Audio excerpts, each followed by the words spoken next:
Shalom, família, bênçãos. Sejam bem-vindos mais uma vez a um novo episódio de Conhecendo Israel com a Bíblia, irmão. Hoje nós vamos visitar um ótimo lugar bíblico. E por que eu digo um ótimo lugar bíblico? Porque realmente é um lugar onde, concretamente, pode-se dizer que a história da Bíblia começa. Estamos no lugar onde Abraão esteve, onde Isaac esteve, onde Jacó esteve.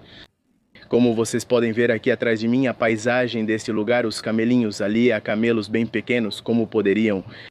Talvez possamos até dizer que são recém-nascidos, olhem só para isso. Esses eram usados na época antiga da Bíblia e também nos dias de hoje. E daqui nós vamos para um lugar chamado Tel Sheva. Nós vamos ver isso nas Escrituras, então se preparem, porque hoje vamos abrir bastante as Escrituras. Vamos ler vários eventos que aconteceram lá na Bíblia. E como sempre digo, preparem sua xícara de café, sua garrafinha de água e sejam bem-vindos ao programa de hoje. Então vamos, acompanhem-nos, vamos conhecer a terra da Bíblia.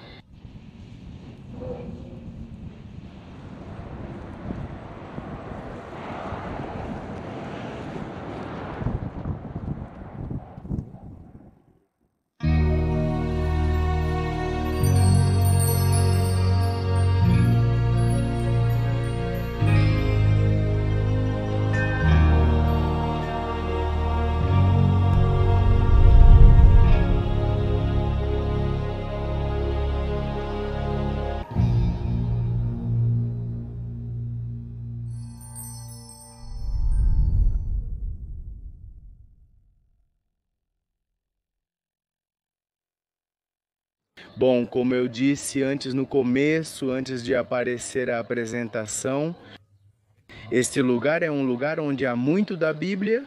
Eu tenho a Bíblia aqui para que possamos compartilhar e para que possamos falar um pouco sobre isso. Mas a verdade é que também acredito que as imagens vão nos ajudar, e muito. Então, assim como vocês também viram os mapas e tudo mais, como era a cidade em relação ao tema das camadas?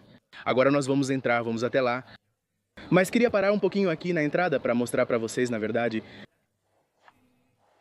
como foi que Abraão chegou até aqui. Porque às vezes a gente nunca consegue imaginar se não vê um mapa. Olhem, aqui está Ur dos Caldeus. Devemos entender também algo muito importante. Quando Deus chama Abraão, ele está chamando ele de Ur, está chamando ele de a região da Mesopotâmia, que naquela época era um lugar conhecido, era um lugar estabelecido. Ou seja, Abraão ele não tinha necessidade de sair para um lugar novo, maior, mais conhecido, porque esse era o lugar naquela época. Na antiguidade, tudo acontecia nesse setor. E é aqui que Deus vem e diz a Abraão: quero que você se mova e saia daqui. Conforme ao livro de Gênesis, ele está dizendo: vá, porque farei de você uma grande nação e te abençoarei, e você será uma bênção para as famílias da terra. Quando ele começa, reparem que, por exemplo, a maneira mais fácil de atravessar o deserto seria fazer uma linha reta, e ele estaria chegando ao que era a antiga Canaã, a terra dos cananeus. Mas o que ele fez? A rota dele foi subir, e depois ele começa a descer. Quando ele começa a descer, ele começa a passar por diferentes lugares que hoje conhecemos nas Escrituras, onde ele também fez altares. E preste atenção, porque vamos falar um pouco sobre o tema do altar. Por exemplo, nos diz que ele parou em Siquém, nos diz que ele parou em Hebron, nos diz que ele também esteve lá. Isaac depois, mais tarde, Jacó, em Betel. E também nos é falado sobre o Monte Moriá, a cidade de Jerusalém. Mas finalmente, aqui no mapa, justamente este que temos não aparece. E é bem interessante, por que não aparece? Porque a cidade de Berseba não existia na época de Abraão. Ou seja, a cidade que nós vamos visitar hoje não existia na época de Abraão. Por quê? Porque Abraão dá o nome, ele é quem está fundando esta cidade, conforme a Bíblia ela está nos explicando como aquilo aconteceu. Ou seja, ele estava saindo de uma cidade que já tinha nome e ele estava vindo para um lugar onde ele iria determinar o nome da cidade e que finalmente daqui sairia o que nós conhecemos como o início das Escrituras. Onde ele vai se encontrar com Deus e onde ele vai conhecer muito mais a Deus. É muito importante e preste muita atenção no que quero lhe dizer aqui também. Porque a importância da obediência. Minha pergunta é esta e pense nisso por um segundo. O que veio primeiro, a obediência ou a fé? E a resposta, eu vou te ajudar. A resposta é que, primeiramente, o que veio foi a obediência, ou seja, o que Abraão fez primeiro foi obedecer. E sabe de uma coisa? É muito normal, é muito natural e é muito humano que quando Deus vem e nos diz algo, às vezes nós nos perguntamos ou queremos perguntar para Ele por quê, ou queremos dizer para Ele não entendo. E às vezes não podemos ter a resposta para todos os nossos porquês ou não conseguimos entender tudo o que não entendemos. O que quero dizer com isso é que simplesmente obedeça, coloque-se nas mãos de Deus e o que Deus vai fazer vai ajudar você. Depois, mais adiante, que o porquê receba a resposta e o que não entendo seja entendido. Por quê? Porque você vai começar a ter um relacionamento com Deus assim como teve Abraão. O fato de dar o passo da obediência, isso gerou um crescimento na fé dele. Ele começou a crescer dia após dia na fé com Deus e, por consequência, ele começou a conhecê-lo. E ele não tinha necessidade de perguntar por que cada coisa, porque ele já sabia o motivo, porque conhecia quem ia à frente dele. Não precisava dizer não entendo por quê, porque ele já sabia e ia entendendo o motivo das coisas. Porque lentamente ele já começava a entender aquele que finalmente seria chamado de Deus, ele seria chamado de amigo de Deus, aquele grande homem de fé. Hoje nós vamos percorrer a cidade onde ele deu o nome, a cidade de Beer-sheva, conforme as Escrituras. Mas eu quero me deter um pouco no altar. Então vamos ver, agora neste lugar há como se diz uma restauração? Uma réplica seria a palavra correta de um altar que foi encontrado neste lugar. Então vou guardar o mapa e se prepare, porque agora nós vamos para lá, para a área do altar. Obrigado.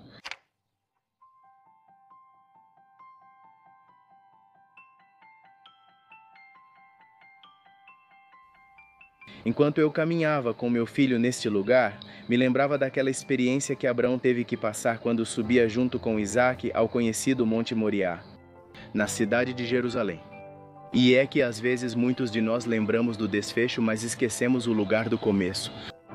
E foi precisamente aqui, neste lugar, onde Abraão ouviu a voz de Deus.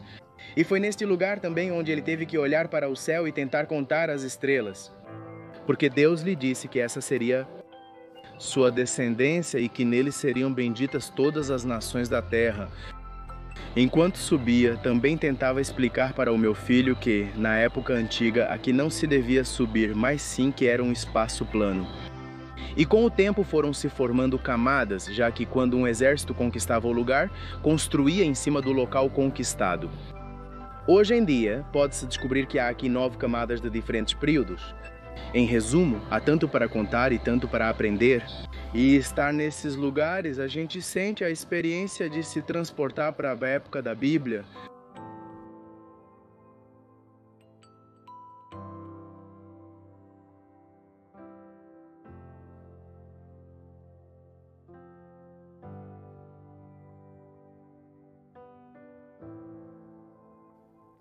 As escavações arqueológicas neste local nos revelam o seguinte: este lugar foi construído na época cananeia, ou seja, 4.000 anos antes da Era de Cristo. Houve aqui uma cidade fortificada desde a época dos juízes até a destruição do primeiro templo. Também foram descobertos no local vestígios da época helenística e da época de Herodes, período romano. Durante os períodos bizantino e cruzado, houve aqui um assentamento que depois foi destruído, e suas ruínas permaneceram até 1880, pois nessa época o Império Otomano, ou seja, os turcos, começaram a construir a cidade de Beer-sheva, como a conhecemos hoje, em um local mais a oeste do que Tel Beer-sheva. Por volta de 1990 foram realizados extensos trabalhos de restauração neste local. E foi assim que muitas das camadas escavadas neste TEL conseguiram ser restauradas, revelando a história baseada nos restos das rochas que são por onde nós estaremos caminhando. Finalmente, podemos dizer que Tel Beer-sheva, no ano de 2005, acabou sendo declarada Patrimônio da Humanidade pela Organização das Nações Unidas para a Educação, a Ciência e a Cultura. Quando vocês chegam a este lugar, é um lugar onde há várias descobertas arqueológicas. Entre elas, uma foi descoberta entre as rochas de um depósito. Depois vamos ver lá dentro as pedras originais do que antigamente era um altar aqui. Esse altar, o original, está hoje no Museu de Israel, mas aqui temos uma réplica. Mas reparem como era o altar original. Assim é a base, com 3 pedras na base e tinha 4 pedras nos cantos. E essas pedras nos cantos eram chamadas de chifres. Você vai ver isso em várias ocasiões nas Escrituras, tanto no livro de Levítico, no livro de Êxodo, no livro de Gênesis, no livro de Reis. Você vai encontrar muitas vezes que está nos falando do altar de 4 chifres. Agora, nem todos os altares tinham 4 chifres e nem todos os altares eram para sacrifício. No caso daqui, este que foi encontrado tinha 1,60 m por 1,60 m. Agora vamos ver a réplica de como ele era. E era para fazer, sim, sacrifícios relacionados, por exemplo, colocar animais aqui em cima. Esse tipo de altar, o que foi usado nesse lugar, agora houve um período, olhem, aqui podemos ver a réplica do altar. Mas houve um período nas Escrituras, por exemplo, em que era permitido fazer sacrifícios nesse tipo de altar, fora do lugar santo. O que é o lugar santo? Vocês se lembram do templo na cidade de Jerusalém? Quando o templo estava na cidade de Jerusalém, os sacrifícios eram puros e exclusivos para o lugar santo, onde ficava o Monte Moriá. Depois, o que aconteceu foi que, com o passar do tempo, quando o templo já não existia mais, então eles voltaram novamente a esse tipo de sacrifícios fora do lugar santo. Agora pode-se dizer que o altar no judaísmo é utilizado de diferentes maneiras. Primeiramente para sacrifício. Em segundo lugar, era usado, por exemplo, como um palco. Lembram que na região do Monte Moriá havia um palco. Chama-se Bamá, que era para levantar adoração a Deus, mas não era para sacrifício, onde era proibido sacrificar animais lá em cima. E havia outra oportunidade, ou seja, geralmente pelo que nós entendemos. E segundo os arqueólogos, aquele que esteve aqui nessa cidade por vários anos foi utilizado para deuses estrangeiros, ou seja, adorava-se outros deuses. Vocês podem até se lembrar daquele altar que foi feito na Zona Norte, o altar, aquele que era o bezerro de ouro para adoração. Agora temos uma história, temos várias histórias nas Escrituras, mas que estão relacionadas com o altar. Quanto ao tema dos chifres, muita gente se pergunta, mas todos os altares tinham chifres e todos tinham que ter chifres. Lembrem-se do meu conselho, nós temos um vídeo em que falamos sobre o altar, talvez por aqui em cima, em algum lugar. Agora vocês vão lá, aí está o conselho, vejam o altar, o que o altar representa para nós. Hoje em dia vocês poderiam ir ver ali em cima. Agora no livro de Reis nós encontramos Adonias. Lembrem-se que houve o problema com Absalão, que se rebelou contra Davi, mas depois Adonias, que não tinha se unido a Absalão. Ou seja, o que ele faz? Ele sai correndo para a área onde estava o tabernáculo e se agarra ao chifre do altar. Por exemplo, ele vem correndo e faria algo assim ao se agarrar ao chifre, ou seja, ele segura e abraça o chifre. Então ele manda dizer para que o rei o perdoe, e o rei então diz que se for encontrado nele motivo para perdão, então ele será perdoado. E no final, quando ele vai falar, dizem para ele ir para casa. Finalmente Adonias não acaba sendo morto, então isso chega aos ouvidos de Joabe. Vocês vão ver isso no próximo capítulo do livro dos Reis, capítulo 2. Vocês têm toda essa história, então quando vocês avançam mais na história, vou ficar desse lado por causa do vento. Mas vocês fiquem aí, eu fico aqui para que o microfone possa captar bem o som. O que Joabe fez foi exatamente o mesmo. Joabe tinha vindo e também abraçado o chifre. Por quê? Porque Adonias tinha sido perdoado. Então ele disse, vou esperar o mesmo resultado. A realidade é que quando vêm e encontram Joabe agarrado ao chifre, o próprio Joabe se crucifica com suas próprias palavras. Poderíamos chegar a dizer, porque ele diz, eu não vou sair daqui, vou morrer aqui. E o que acontece é que quando vão e contam para Salomão, Salomão diz, ok, que seja feito conforme as palavras dele, conforme o que ele disse. Então eles vêm e acabam matando Joabe, mesmo ele estando abraçado, e ele acaba morrendo e sendo sepultado. Depois, o rei Salomão ordena que o lugar não fique com sangue, para que esse sangue não permaneça para as próximas gerações. Agora, por que ele diz isso? E por que é importante a purificação do sangue? Porque aqui sobre os chifres, o sacerdote, quando havia um sacrifício, o que ele tinha que fazer era colocar o sangue sobre o chifre. Inclusive, Moisés nos diz nas Escrituras que ele colocava o dedo com sangue sobre os chifres. Talvez para muitas pessoas que são novas e não entendem isso, o que é isso de sacrifícios e sangue? Tudo o que estamos falando, tudo, absolutamente tudo, está nas Escrituras. Então é muito importante que tentem ler a segunda parte de Reis, do capítulo 2 em diante ou do capítulo 1 em diante.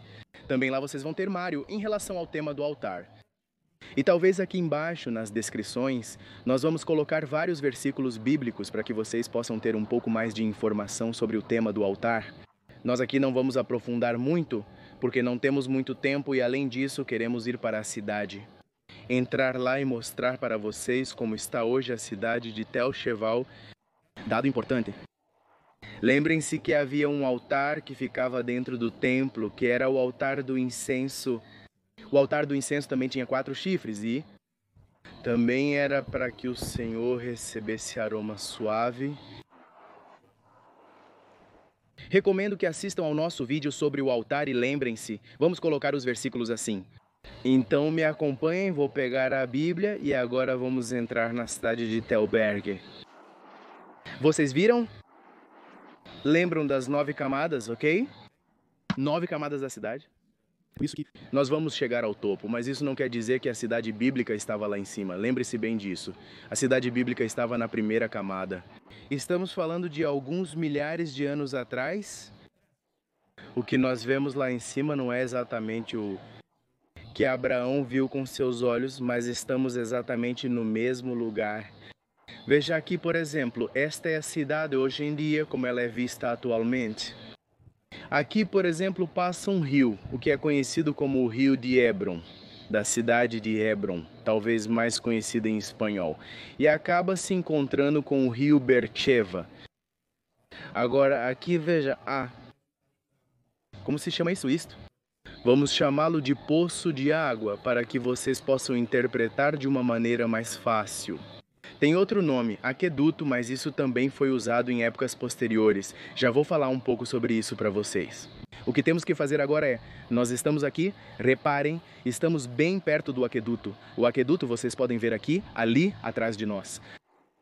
É exatamente o que se vê nesta parte. Se nós estamos parados aqui, daqui nós vamos começar a subir e vamos chegar à entrada da cidade. Na entrada da cidade, reparem, não dá para ver aqui, mas tem como uma cor azulzinha. Essa cor azulzinha representa um poço e esse poço é muito importante. E ali nós vamos parar e eu vou contar algo para vocês. Por quê? Porque esse é um dos poços que Abraão cavou, esse é um dos poços que Isaac depois, mais tarde, vem e desenterra. E há uma boa interpretação ou entendimento sobre os poços. Porque veja que ele se encontra fora dos limites da cidade. Lembre-se bem disso, porque eu vou te contar o porquê o poço se encontra fora dos limites da cidade e não dentro. Apesar de você estar vendo este aqueduto, mas lembre-se que este aqueduto veio anos depois, isso não existia. Estamos falando do início. A cidade de El Telver chega até os dias de hoje Se a gente voltar um pouco mais para a época antiga, vamos encontrar de que também havia aqui uma entrada principal. Assim era a entrada, como se via na época antiga. Aqui estão os depósitos, nós vamos passar por essa área dos depósitos. E por aqui. Havia uma torre principal e aqui ficava a casa do general, o responsável, quem estava, digamos, no comando deste lugar, deste sítio. Na época do reinado, lembrem-se que o reino de Israel foi unificado pelo rei Davi, mas depois da morte de Salomão. Inclusive o reino cai e se divide em 2, o reino de Israel. Quando o reino de Israel se divide em 2. Por um lado fica o território de Israel no mapa e do outro lado, na parte sul, fica o território de Judá. Isso pertencia ao território de Judá. Esta era uma das cidades fortificadas finais antes de chegar à região do Egito, a cidade que pertencia ao limite de Judá. E aqui viviam os generais que controlavam a região sul. Aqui, por exemplo, é onde nós vamos entrar depois. Como era feita a proteção do aqueduto e como a água era mantida dentro da cidade. É uma reserva de 20 metros de profundidade e comportava 700 metros cúbicos de água. 700 metros cúbicos de água, era isso que era armazenado aqui. Uma quantidade incrível para uma cidade daquela época. Entra-se por este lugar, é preciso descer algumas escadas, há uma entrada por ali. E depois nós vamos entrar aqui. Hoje em dia, toda essa área é de cavernas, então isso também vai ser bem interessante. Agora sim, chegou a nossa vez de ir ao sol, porque vamos entrar naquele lugar. Você está confortável? Lembre-se de que nós somos suas mãos e seus pés aqui no território de Israel, então o sol é para nós. E vocês fiquem aí com o ar-condicionado, com amor é uma brincadeira, mas vamos lá, vamos lá.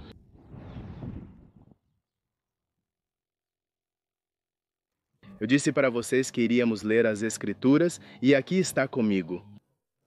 Vamos para o livro de Gênesis, capítulo 21. Na verdade, são muitos versículos que podemos abordar nessa parte. Mas o tempo nos limita muito, não podemos fazer tudo o que queremos nesse tempinho. Gênesis, capítulo 21. Desculpa, é que estou com todos esses papéis aqui? No versículo 30 e diz o seguinte: por isso chamou aquele lugar de Vergeva, porque ali ambos juraram. Assim fizeram um pacto em Vergeva, e Abimeleque se levantou com Ficol, o príncipe do seu exército, e voltaram para a terra dos filisteus.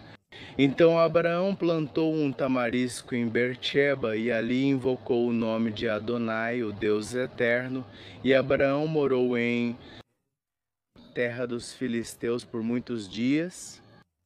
Se formos ao livro de Gênesis, capítulo 27, vamos perceber que depois de Abraão vem seu filho. E reparem no que acontece também com Abimeleque no capítulo 26, versículo 30. Diz então que ele lhes fez um banquete e comeram e beberam. Está falando de Isaque aos filisteus. E levantaram-se de madrugada e juraram um ao outro. Isaque os despediu e eles se despediram dele em paz. Naquele dia aconteceu que vieram os servos de Isaque e lhe deram notícias sobre o poço que haviam aberto e lhe disseram: achamos água. E ele a chamou de Seba. Por essa razão, o nome daquela cidade é Berseba até hoje. Agora você vai dizer, mas espere um momento, se também foi na época de Abraão, que foi por causa do pacto que se chamou Berseba. Na verdade, Veer significa poço, Sheva ou Shva significa juramento.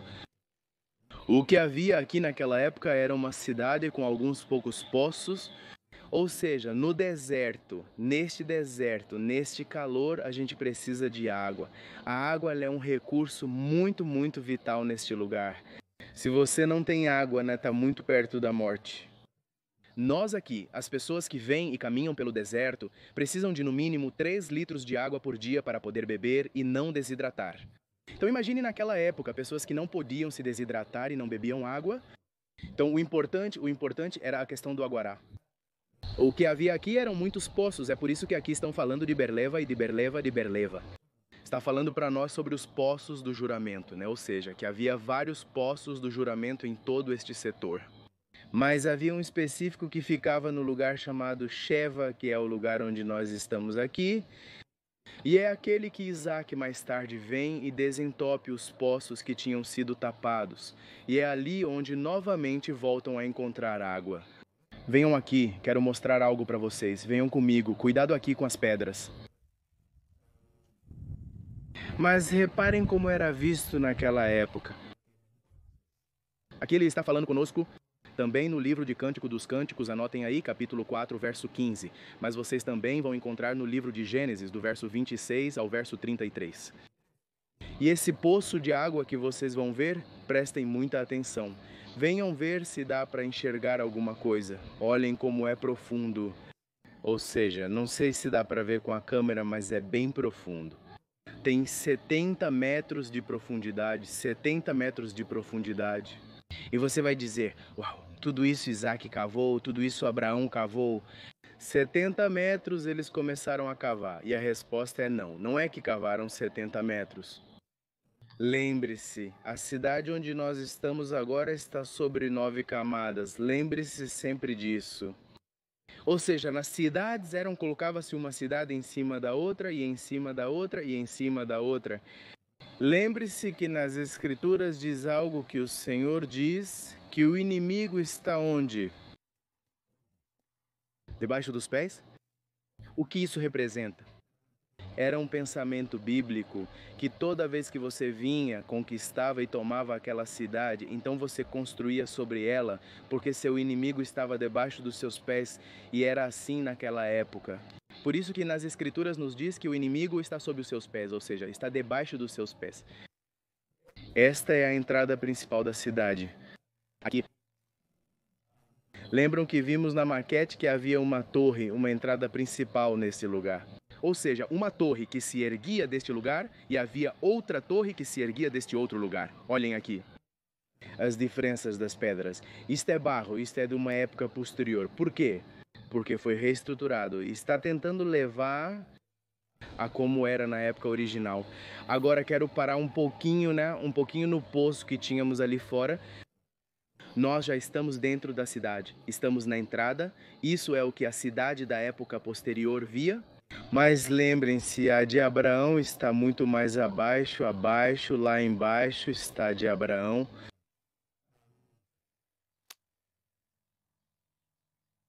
A que possivelmente estamos vendo agora é a da época de Judá, ok?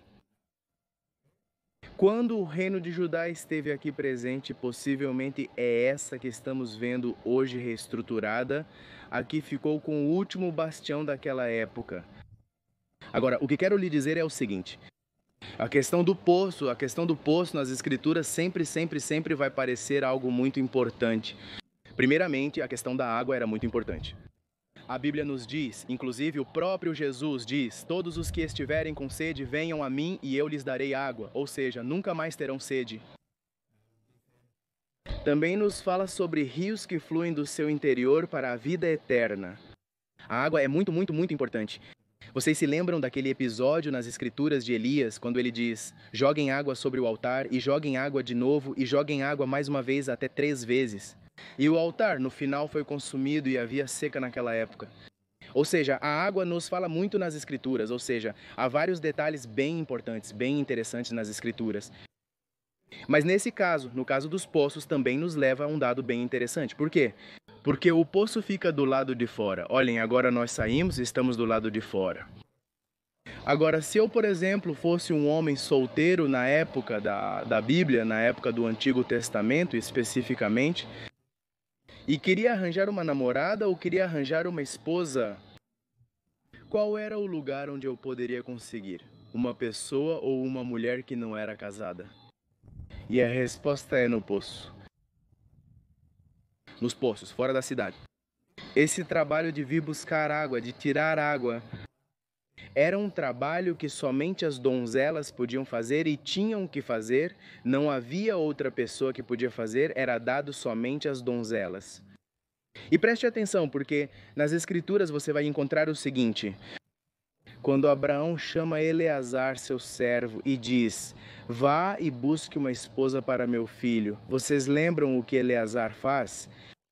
Ele vai e fica perto de um poço. E então ele diz: Senhor, que eu encontre graça e que o Senhor me ajude. Em outras palavras, estou parafraseando porque realmente disse que vamos ler muito a Bíblia. Mas a questão do tempo está nos limitando muito, então por isso vamos colocar os versículos aí embaixo. Então, o que concretamente ele está dizendo é que eu possa encontrar graça.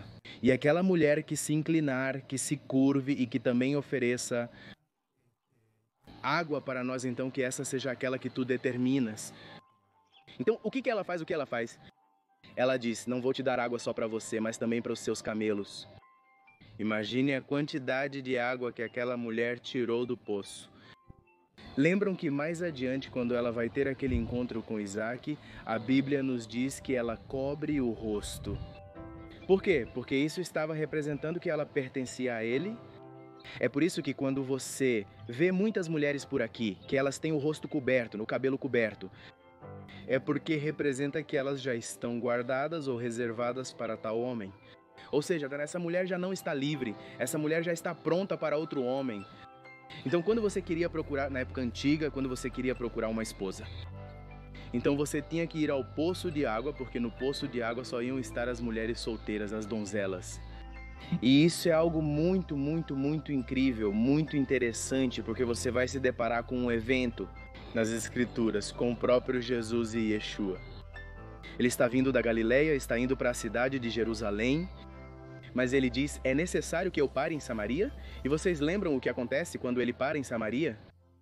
Ele encontra a mulher samaritana, aquela que estava no poço tirando água. E o que a Bíblia nos diz? Diz que ele lhe disse que o homem com quem ela estava não era seu marido e mais, que ela já tinha tido outros maridos antes. A senhora fica surpresa, aquela samaritana fica tremendamente surpresa. Como esse desconhecido pode me conhece intimamente? Quando na verdade este lugar é só para as donzelas, ou seja, se só as donzelas podem estar aqui, quem é esse para ter descoberto que na verdade eu não sou uma donzela? Eu explico o que aconteceu ali? Ou seja, é realmente incrível poder entender a importância do espaço físico dos poços, porque só as donzelas chegavam lá. E então isso torna a história da mulher samaritana muito mais profunda. Porque Jesus, quando se encontra com ela, está dizendo algo que mexe com o interior dela. Ele simplesmente está dizendo, a pessoa com quem você está não é seu marido. Ela ficou porque supostamente toda pessoa que havia no poço, que vinha de outro lugar e que não pertencia à cidade, tinha que ir embora naturalmente. Que ela não era casada e também não tinha recebido nenhum nome. Então isso é o incrível de entender as escrituras em seu contexto original, no lugar onde os fatos bíblicos aconteceram. Nós vamos ficar por aqui neste vídeo de hoje, é aqui que paramos. No final, não vamos poder entrar ali porque não temos muito tempo para compartilhar com vocês.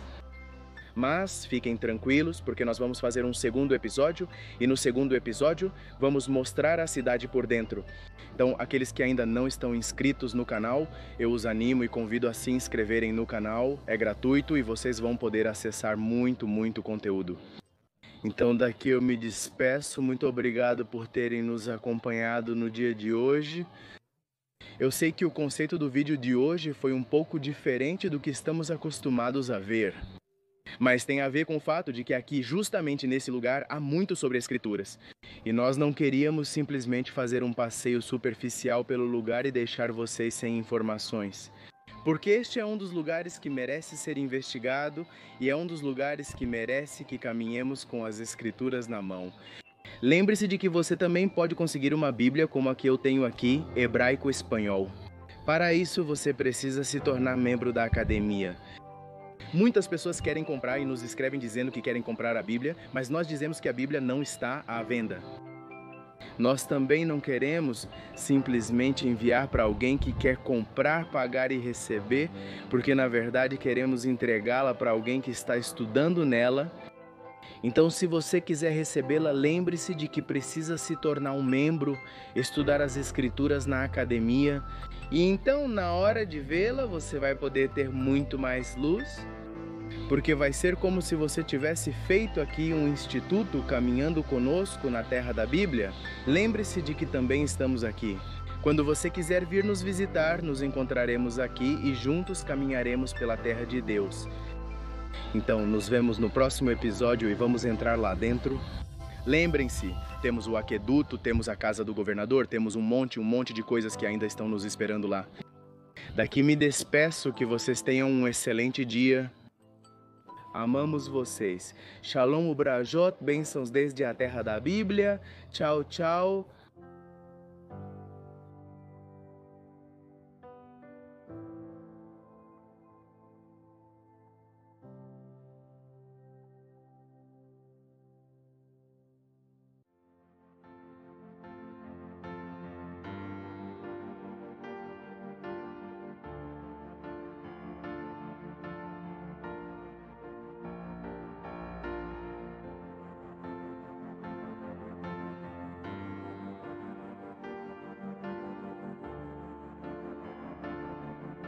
Obrigado.